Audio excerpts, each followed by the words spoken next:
Just last night, you said it will take 500,000 troops, I assume you mean American troops, to defeat ISIS, if that's what we're going to do with boots on the ground. I don't think there's an exact number that's known, and that may have not come out exactly correct.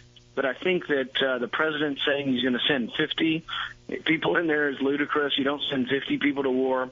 But even those who really want military troops over there, the McCains and the Grahams, they've been talking about 10,000. The reason why I say it'll probably take more, and this is just anyone's guess, it's an educated guess, is that, the surge, there were 50,000, but I think there were another 50,000 support troops. I think there were at least 100,000 people in country in Iraq when the surge happened.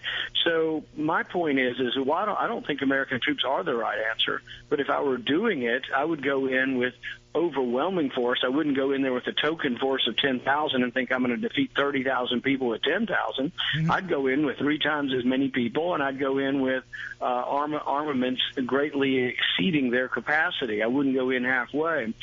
But I don't like it that the people who want troops there, I think, are tricking us into getting in a little bit at a time, and then all of a sudden we're bogged down in another 10-year war over there.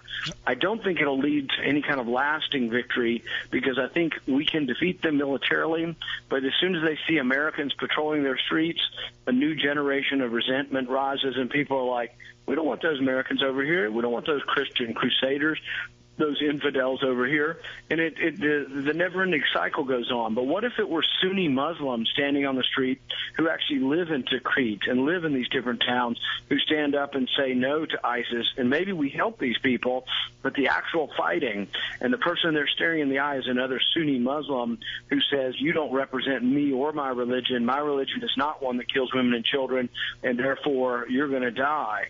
And I think if that happens, then you may be able to stamp out this aberration. But if it's seen as being stamped out by Americans or Europeans or Christians, it never will end.